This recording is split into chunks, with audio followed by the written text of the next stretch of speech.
What about your bets on commodities, your long positions, especially on gold? There's more and more talk of a potential gold bubble. I know you're pretty bullish when it comes to that precious metal. Are you still, given the record high we've seen in gold in the last few days? Well, I'm not buying gold. I don't like to buy anything at an all-time high.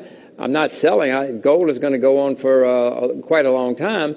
There will be a bubble in gold in the end, but that may be 2019. That's a ways away. Certainly most bull markets, long-term bull markets, end in hysteria and in bubbles. We will have that in gold someday down the road. I mean, if I had to buy a precious metal, I'd rather buy one of the depressed ones like silver or palladium or something, but I'm not selling my gold under any circumstances. Would you be a buyer of copper right now? It just seems to have both of those, the value of gold in terms of the hard, literally hard investment, and then also the utility side to it. Well, I would prefer to buy silver just because, you know, silver is nearly 70% below its all-time high, Poppy. That's awfully depressed. So if I had to buy a metal, I would urge your viewers to think about silver. They think about all the metals or all the commodities, but of the precious metals, I think I would prefer silver only because it's so depressed. What about outside of the euro? What are you buying now?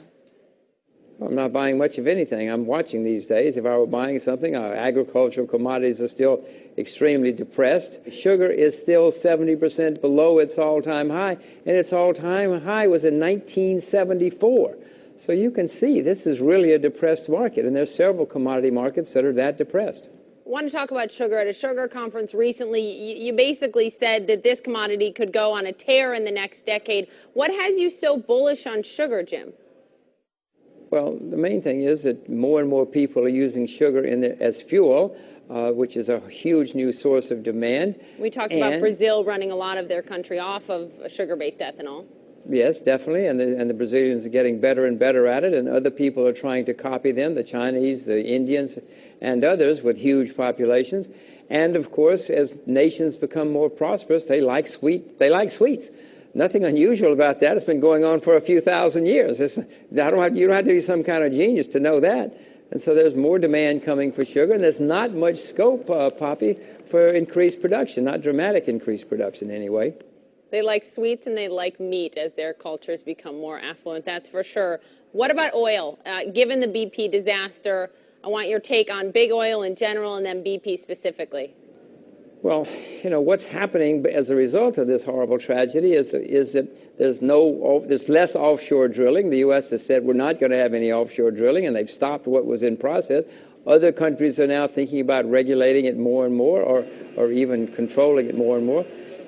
Poppy, it's a simple fact. Less drilling, less oil. Less oil means higher prices. If you may remember that 6 months ago, or even 3 months ago, Mr. Obama was saying we're going to start drilling offshore because we desperately need more oil. America needs more oil. Well, now if we desperately needed oil 3 months ago, we certainly desperately need it now, and there's going to be even less drilling than there was, and that means that over the longer term, the known supplies of oil are going to continue to decline. I don't know what's going to happen next week or next quarter, but over the next decade, the oil's got to go a lot higher.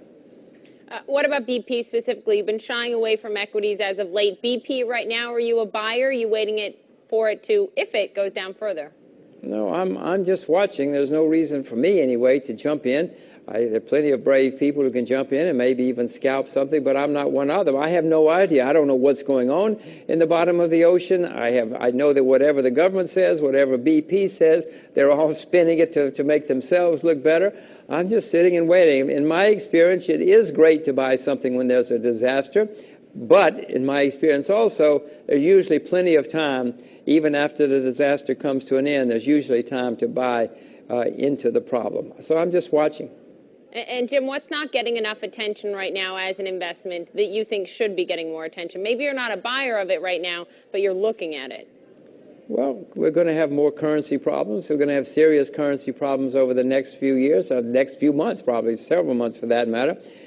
I would urge people to learn about currencies. Most people don't know that the shift in the value of the dollar or other currencies can have dramatic effects on their lives, but they can, and one can make dramatic profits if one gets it right. This is very important for everybody's life, much more important than the stock market.